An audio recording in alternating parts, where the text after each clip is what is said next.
Beli Koko, apa kabar? Gede, kabar baik kok nyampe-nyampe di Sanur ini ada apa ini yang membawa? Ya khusus kesini sih sebenarnya. Wow, Cuma ingin ngecek udah mandi apa belum. sajaan dengan Sugi. Tapi nggak apa-apa nih ya, belum mandi pun kita wawancara sedikit nggak apa-apa ya. Oke, Karena kita agak sedikit ingin tahu sebenarnya bagaimana sih di selatan gitu kan. Kita kan di utara, di desa, di kampung nggak tahu apa-apa hampir kan. Seperti apa sih situasi Bali selama COVID ini? oke. Kalau Bali dalam etalase selatan ini kan sangat kontras ya. Jadi saya beberapa kali juga lewat, apalagi waktu zaman-zaman bulan pertama itu sangat kosong gitu ya. Saya lewat di Ubud hampir 1 kilometer hanya ketemu 2 sepeda motor gitu ya di Sanur ya, artinya memang ini pergerakan ekonomi. Kalau dulu saya suka tanya ke teman yang tinggal di Legian, kamu kok tahan sih tinggal di tempat yang kayak gini, ke rumahmu sendiri aja macet. Tuh, kamu jangan ribut soal gitu deh. Ini udah jadi kebiasaan kita. Kita bahkan problemnya kalau tempat ini lagi sepi, artinya kita lagi nggak punya duit, cash flow nggak ada. Dan ternyata terjadi sekarang di pandemi COVID ini gitu. Ya, terus kantornya Beli Koko sendiri apa yang dilakukan selama pandemi ini? Kantor saya Astungkare kita bisa jalan baik ya. Waktu 3 bulan pertama kita konsisten working from home.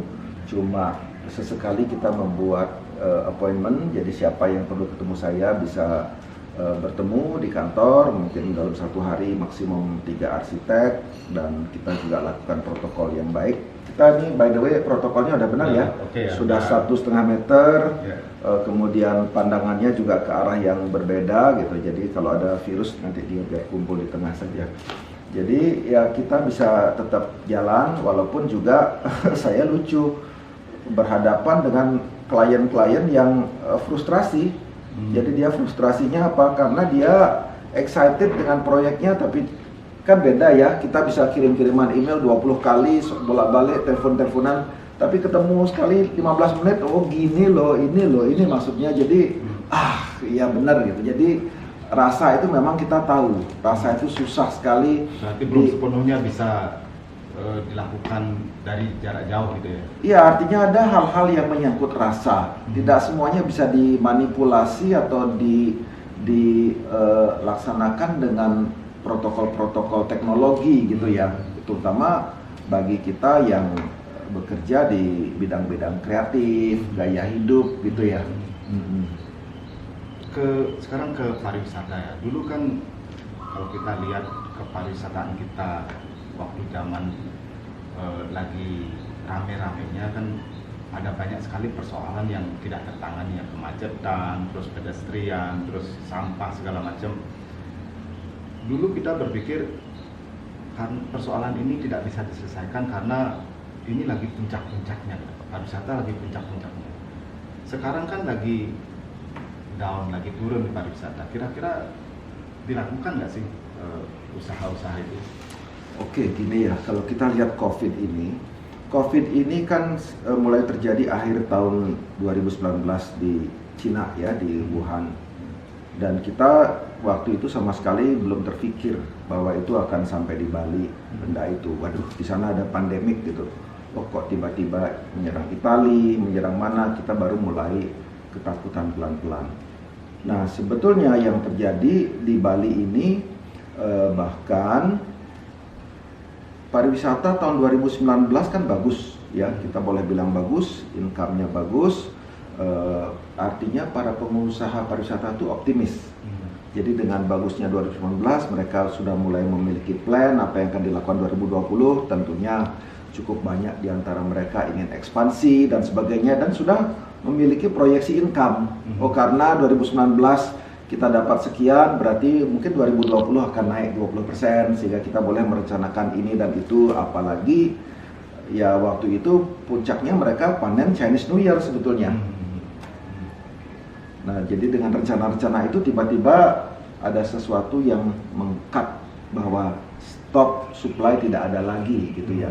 Nah, dari sini ya sudah barang tentu mulai timbul masalah-masalah yang mau tidak mau pangkalnya ya ke cash flow.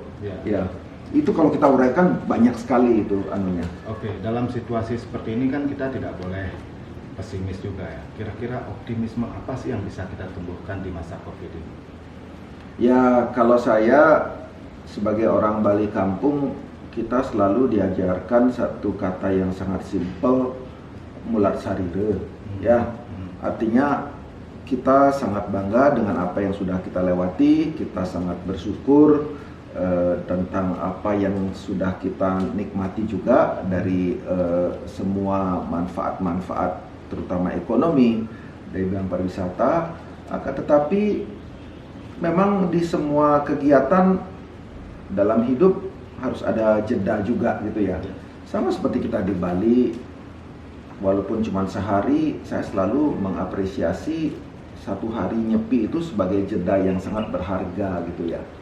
Bahwa bumi pun harus berhenti sejenak, ya kita juga melakukan introspeksi. Nah inilah sebetulnya satu inspirasi yang bisa kita angkat dan kita kembangkan untuk berpikir jernih dalam situasi seperti ini, jadi tidak larut dalam kepanikan saja gitu. Ya, saya lihat Blipopo kan juga semasa pandemi ini banyak melakukan kegiatan sosial untuk bagi-bagi sayur segala macam. Gimana melihat peluang itu? Apakah bisa jadi continue atau discontinue nanti setelah pandemi ini? Oh, kalau itu begini, kita di sini sebetulnya menjadi semakin jelas tentang pemetaan ekonomi kita di Bali gitu ya. Jadi sementara ini kan kita lihat bahwa pariwisata itu sebuah bisnis yang glamorous gitu ya. Bahwa orang mengatakan ada kucuran dolar di mana-mana dan tentu ini identik dengan taraf ekonomi yang baik gitu kan. Nah sekarang dengan adanya pandemik ini kita juga diberikan kesempatan untuk melihat ulang ya. Jadi yang tadi Gede sebut bagi-bagi sayur tuh, saya waktu itu si Nyoman Sumarte sahabat saya bilang, Bli ini ada petani ternyata dia nggak bisa panen sayurnya karena nggak ada pasar gitu. Saya mau kasih ganti rugi, kita panen untuk dibagi-bagi saja ke masyarakat karena memang waktu itu sedang banyak orang yang mulai mengeluh ya, tidak ada income, istilahnya dirumahkan, ada yang digaji separuh, ada yang digaji seadanya, ada yang tidak dapat income sama sekali, PHK total, itu banyak. Nah ini kan ya kayak saya selalu dalam situasi pandemik ini pilihan kita sulit, tapi dua-duanya akhirannya mau terpapar atau mau lapar gitu kan. Jadi kalau kita takut terpapar, resikonya lapar. Kalau kita nggak berani lapar, kita ini risikonya terpapar. Nah ini sulit. Akan tetapi menurut saya kalau kita boleh mulai pilah-pilah isu-isunya gitu ya, kita melihat ya bahwa selama ini kehidupan yang sederhana itu ternyata tulang punggung dari pariwisata, pertanian di desa ya. Kita lihat di Denpasar ini mungkin ada, saya nggak tahu berapa ribu atau juta telur ayam dijajakan di pinggir jalan on sale gitu ya. Kalau kita lihat fakta pariwisata, katakan seorang tamu hotel pagi sarapan ada 2 telur yang dia mau. Saya mau omelet, saya mau poached egg atau apa gitu kan. Nah sekarang ini tidak terserap oleh pasar, jadinya begini. Dan kita akan melihat urut-urutannya apa. Sekarang telurnya ini, sebentar lagi ada ayam petelur yang mature yang akan dijual habis. Dan mereka mampu beli bibit nggak? Siklus berikutnya ada telur lagi nggak? Gitu kan. Kita harus lihat ini, bahwa kita melihat bahwa semua mata rantai bisnis itu berkait-kaitan. Nah sekarang kita harus memikirkan survival mode-nya gitu kan. Bagaimana ini bisa survive? Bagaimana pengusaha pariwisata ini tetap bisa survive dengan alternatif pemikiran yang lain gitu kan, ataupun juga bagaimana juga petani bisa survive tanpa diserap oleh pasar pariwisata gitu. Oke. Ya menarik sekali ya. Tadi saya jalan di Sanur, sepi sekali. Jalan di Bypass Ngurah Rai sepi sekali. Jadi pariwisata bisa dikatakan lumpuh di Bali ya, kurang lebih begitu. Tapi dalam situasi lumpuh ini sebenarnya kan kita bisa mendeliver pesan yang keren sekali kepada dunia bahwa dalam kelumpuhan ini Bali ternyata masih bisa berbuat sesuatu. Kira-kira apa saja sih yang bisa kita lakukan untuk mengirimkan pesan-pesan yang baik kepada dunia ini? Ya, ini terutama kejadian ini kan karena terjadinya di seluruh dunia. Ya, terjadinya di seluruh dunia. Lain misalnya ya, kalau di Bali pariwisatanya itu diganggu oleh erupsi Gunung Agung, diganggu oleh ada terorisme. Ya, kejadiannya di Bali. Ya, kita biasa. Kalau mereka nggak jadi ke Bali, ya mereka lari ke Thailand, mereka lari ke Malaysia. Kalau sekarang mereka stuck, semuanya tidak berwisata. Dan pariwisata ini kita juga sekarang harus melihat ada satu posisi yang equal antara destinasi dan negara asal wisatawan gitu kan. Jadi Bali mau dibuka, kalau orang lain nggak mau datang kenapa? Ya, karena yang menariknya adalah karena isunya sama gitu kan. Jadi ini saya ada ilustrasi ya. Saya ketemu warga masyarakat yang mengeluh tentang rontoknya ekonomi karena pariwisata. Dia sempat menyalahkan pemerintah. Ini pemerintah ini kok terlalu sekali, Pak. Kenapa tidak dibuka saja Bali untuk pariwisata? Sekarang kan kita melarat. Ini pemerintah ini benar-benar menyengsarakan rakyat. Saya bilang, Pak, ceritanya tidak sesederhana itu.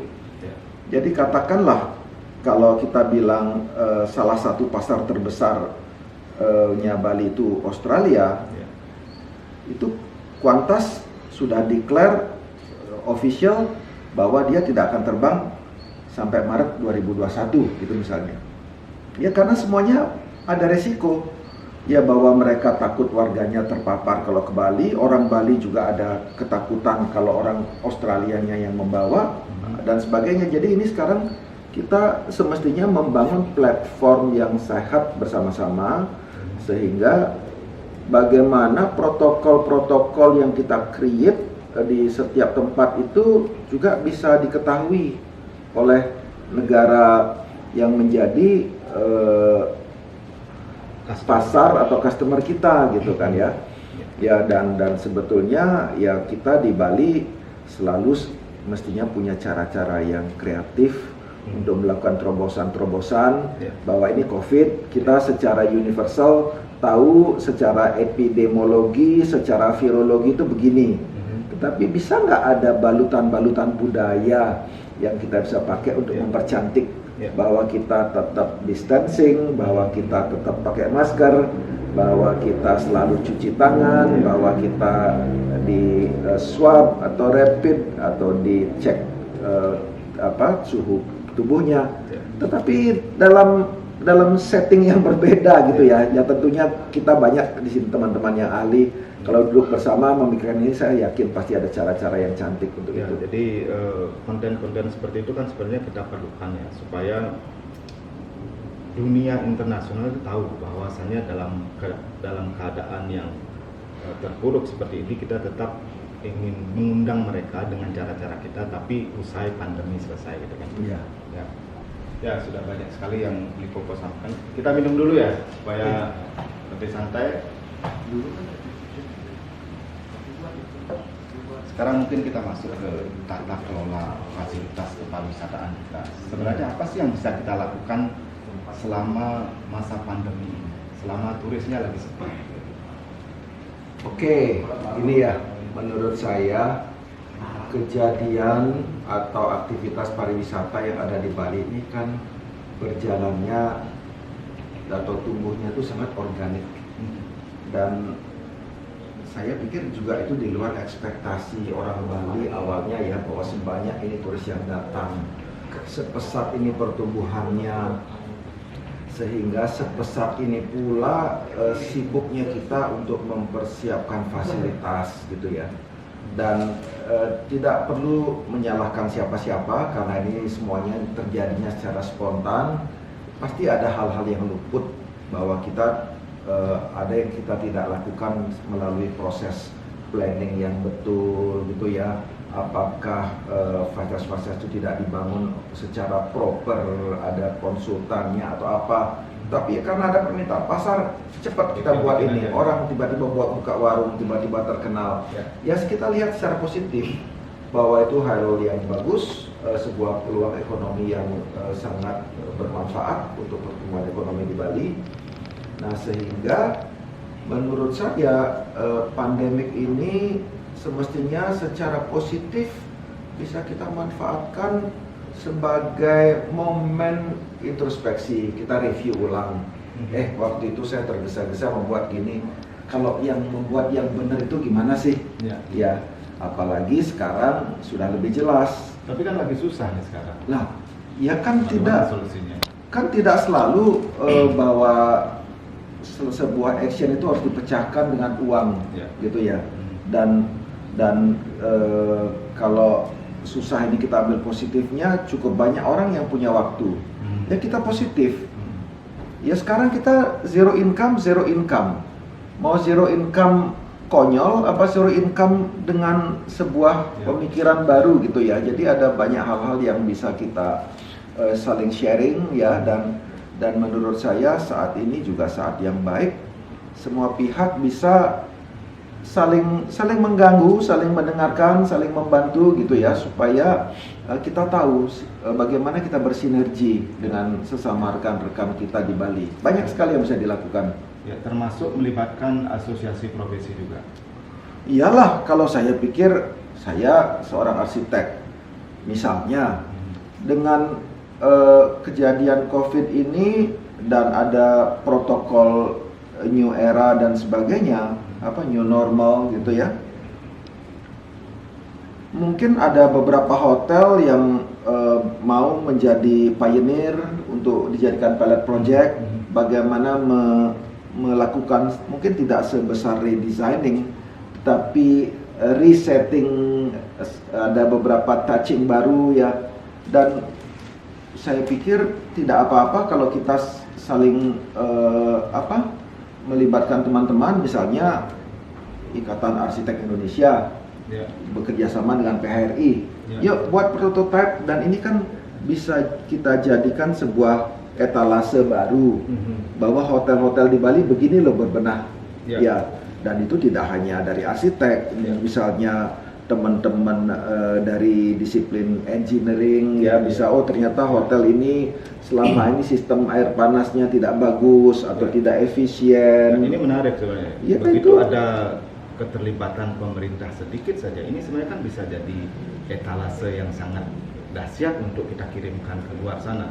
Bahwasanya pemerintah di sini juga tidak tinggal diam gitu Mas. Iya, menurut saya pemerintah kan tinggal ini ya, kita semuanya saling bantu, toh juga kita hidupnya dari lingkaran itu ya. Ya, jadi kita kita selalu bersinergi secara bersimbiosa secara positif. Dan kita masing-masing meningkatkan kualitas dari produk kita masing-masing secara bersama-sama. Untuk fasilitas-fasilitas umum yang selama ini kurang mendapatkan perhatian bagaimana? Misalnya kalau kita ke Kuta aja misalnya, kamar mandinya kan kurang bagus, Mas. Maksudnya toilet umumnya kan tidak bagus gitu kan. Kalau kita ke mana-mana kan masih banyak sekali pedestrian yang tidak bagus. Itu bagaimana pengelolaannya? Ya, ini juga menyangkut tata kelola ekonomi ya. Jadi saya tidak mengerti bagaimana income itu dikelola. Akan tetapi memang sebetulnya saya melihat inilah saatnya untuk berbenah, mumpung sedang tidak ada orang. Ya, tadi saya lihat waktu saya jalan pagi ke Ubud, ada yang benerin saluran air, itu udah benar ya. Jadi yang tadi Gede bilang tentang toilet gitu misalnya ya. Jadi kita buat prioritas saja. Kita yang penting kita identifikasi yang mana kita bisa benahi. Ya tentu ada prioritasnya. Yang mana kita cuma benahin pakai otot aja, yang mana pakai otot dan juga pakai uang, yang mana perlu investasi baru ya. Ya rasanya daripada kita tidak berbuat sama sekali dengan pola begitu, pasti ada beberapa yang kita bisa lakukan dengan gotong royong lah. Sekarang cukup banyak ada tenaga kerja yang tidak sibuk ya, dan mereka kita berikan pengertian bahwa ini bermanfaat untuk kehidupan perputaran roda ekonomi mereka pada saat sesuatu ini berjalan kembali dengan normal. Ya, oke. Sekarang ke lanskap ekonomi. Kita lihat selama COVID ini kan mulai terlihat mana daerah-daerah yang sangat tergantung oleh pariwisata dan mana daerah-daerah yang tidak terlalu tergantung tapi justru menjadi daerah-daerah yang bisa bertahan selama COVID ini, terutama yang mengandalkan sektor pertanian. Bagaimana caranya menjaga kontinuitas hubungan antara sektor pariwisata dan sektor pertanian ini? Ya, kalau kita ini sama-sama orang Dajan Bukit ya.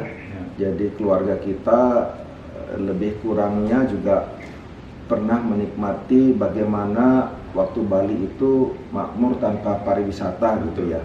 Ya, itu juga sebetulnya bisa kita jadikan sebuah kilas balik. Jadi kalau saya berpikir misalnya kenapa kita tidak sinergikan mereka juga? Misalnya kita sudah lihat betapa tidak berdayanya petani yang selama ini tergantung kepada pariwisata gitu ya, dan sekarang dunia pariwisata dengan tanpa tamu dari mindset yang lama itu tidak ada, kita create mindset baru. Nah sekarang kan kita menemukan beberapa kesadaran-kesadaran baru. Yang pertama, cukup banyak orang yang mengerti ternyata saya bisa juga melakukan aktivitas saya dari rumah karena ada work from home itu kan. Jadi ternyata saya tetap bisa produktif di rumah, jadi saya tidak selalu harus ke kantor. Sehingga tempat eksotik seperti Bali misalnya bisa menjadi pilihan untuk eksekutif di Hong Kong atau di Singapura yang secara remote bisa mengontrol bisnisnya daripada di sana dari gedung tinggi ke gedung tinggi yang lain melewati lorong-lorong. Kenapa kita tidak bekerja di Bali sambil kalau lagi break surfing sebentar atau naik gunung sebentar ya, banyak sekali yang bisa dilakukan di Bali. Ataupun juga kesadaran yang lain bahwa sekarang orang merasa pertanian itu berharga. Jadi ada cukup banyak orang yang mulai melirik pertanian itu sebagai sesuatu ya. Ya kalau di Bali ini kan ada euforia beli ember, dikasih lele di bawahnya, dikasih kangkung yang gitu-gitu misalnya. Ini dalam level apapun ini sebuah kesadaran yang baru. Jadi kalau saya pikir mari juga kita create satu pasar untuk mindset yang baru ini. Misalnya kalau dalam imajinasi saya, bagaimana kalau kita coba matching beberapa hotel misalnya, dia punya farming partner gitu. Sebuah hotel di Seminyak atau di Nusa Dua punya farming partner entah di Pelage ataupun punya farming partner kebun kopi di Buleleng, di Tamlingan, di mana ya. Jadi ini memperkaya. Jadi satu produk pariwisata ini jadi kaya, misalnya dia bisa sampaikan ke tamu bahwa semua makanan yang dari sayuran, tumbuh-tumbuhan di sini organik dari farm kita sendiri, nggak apa-apa saling ngakuin. Kalau itu positif kan.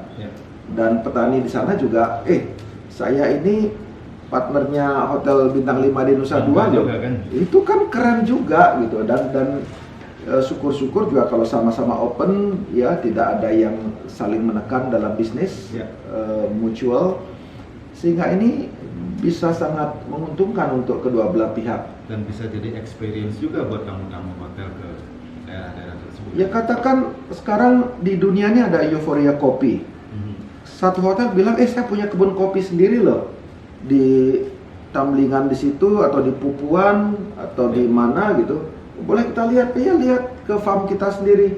Ya nggak apa-apa ngaku untuk kebaikan karena ini partner. Jadi dalam partner itu ya kita saling memiliki gitu. Mungkin aja dengan begitu length of stay-nya nambah. Wah, besok saya mau liatin kebun sayurnya hotel ini, mau lunch di sana, tambah deh satu malam lagi. Bisa saja begitu misalnya. Dan ini mungkin tidak hanya di sektor pertanian, sektor UKM juga bisa melakukan hal yang sama kan? Iya, ya pastinya saya harus excuse dulu, saya bukan ahli pariwisata atau ahli pertanian. Ini pemikiran-pemikiran awam tentang itu ya. Jadi misalnya sekarang kan kita tahu ada telur wasted sekian banyak, sayur wasted. Bagaimana kita mengelola produk pasca panen ini supaya pepaya itu nggak busuk, pisang itu nggak busuk saja. Jadi ini juga industri-industri kecil yang berbasis di pedesaan mestinya bisa ditumbuhkan gitu ya. Apa yang Beli Popo pikirkan untuk mengatasi kelebihan-kelebihan panen ini? Ya, kita bisa membuat produk-produk hasil pertanian yang bermutu, berkualitas. Ya, dan saya tahu di Bali cukup banyak ahli juga yang bisa mensupport. Jadi dari teknologi pertanian, bagaimana membuat gula aren yang lebih tahan, tidak langsung melting gitu misalnya ya. Bagaimana membuat dodol pisang atau nangka yang kualitasnya bagus, kadar gulanya ini awet, dan juga kemasannya ramah lingkungan gitu ya. Ini kan banyak sekali yang bisa kita review, bisa kita kembangkan.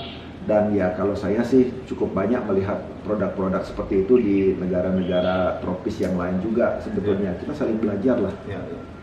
Oke, terakhir, apa harapannya terhadap Bali dan pariwisata kita ke depan? Ya, Bali ini dengan kesadaran baru tentunya kita sudah memiliki platform yang lebih mature ya, yang lebih matang. Jadi kita sudah cukuplah dapat pelajaran berharga ini.